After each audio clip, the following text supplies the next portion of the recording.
Well, Katie, one of the owners tells me that this was no malfunction. What happened was one of the people in Trump's entourage had a key they were using to control the elevator so that nobody else could use it. Now, apparently, they turned that key while the elevator was in motion. That caused it to stop, and long story short, Trump and everyone in this elevator had to climb through the roof hatch. Dustin, how much is this going to cost the customers?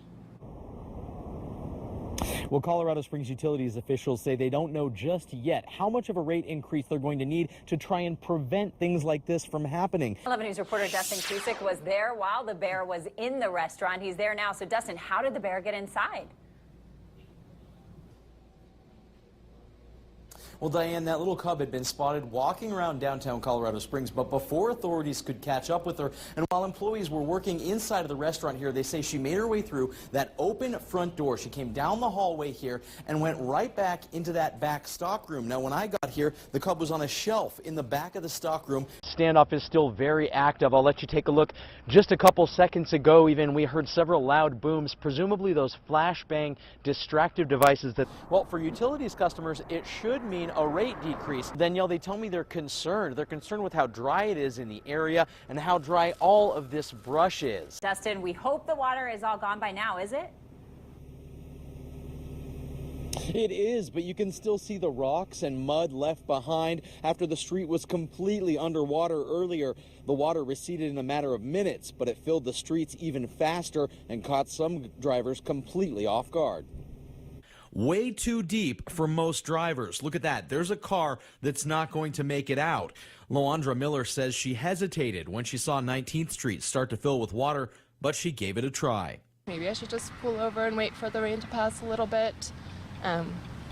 But then it's like wanting to just get home. She says the water swept in fast and it didn't look as deep as it was. She got stuck. So did a lot of other drivers. Engines stalled and the water rising. When I noticed that the water level was pretty much rising, I thought, okay, I have to get out. Like so many whose quick turn took a turn for the worse. Eventually, CSFD on the scene, they worked to get cars pushed out and ready to dry out. Now, thankfully, Loandra and all the other drivers who got stuck made it out okay. She did have to have her car towed. She wanted us to stress just how deceptive that water level was. She said it didn't look too high until it was too late. Reporting live in Colorado Springs, Dustin Cuzick, KKTV 11 News. That can be a pretty dangerous area all the time when rain comes down hard. All right. Thanks so much, Dustin. That massive pothole that Iris hit on Palmer Park has been fixed by crews, but with so many like it around town, she wants her story to be a warning to others. Iris Hughes and her son hit a massive pothole just a couple of blocks from their house last night. The tire was bulged and the rim was damaged, and we heard a crack under the car. This morning, they went to check it out in the daylight, and they were shocked. It was 41 inches wide and 65 long and 9 inches deep. It was beyond a pothole, in my opinion. Iris had called and reported the pothole, but was still worried about other drivers. I had already called the police department, and they said call the city. And so I thought, well, nobody's doing anything. So she took action into her own hands. We went to Home Depot and we bought a cone that we came back and we placed in there. But police say that could have landed Iris in serious trouble. If you leave a cone or a marker in a pothole like this, it's against the law. Most of the time, police are just going to remove it. But if you do end up causing an accident, whether or not you were trying to do the right thing, you could face criminal charges. When Iris went back to check on her cone, the streets crew was already filling the hole. They were very thankful. They pulled around and they came back, and my husband took the cone that we had purchased, and they thanked him for being safety-minded enough and concerned enough to do something like that to protect other people. Iris has her cone back and peace of mind, knowing that nobody else will hit that pothole.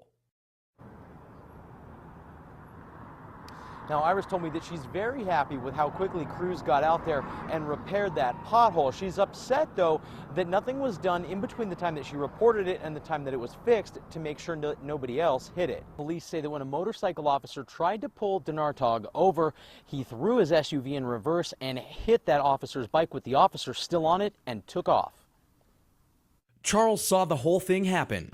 Backed up over the officer on his motorcycle. Officer jumped off, guy sped off, and I heard a couple of shots fired. Those shots were the officer firing at the fleeing SUV. Police believe Dinartog then ran into a vacant condo. A neighbor saw the man climbing in a window and called police. For hours, the suspect was holed up inside the condo, causing a lockdown at Hope Academy, a Montessori school just a few hundred feet away. Pretty scary. You don't normally deal with things like this, especially when you're in a preschool and you're in charge of a bunch of children and, making sure that their well-being is okay.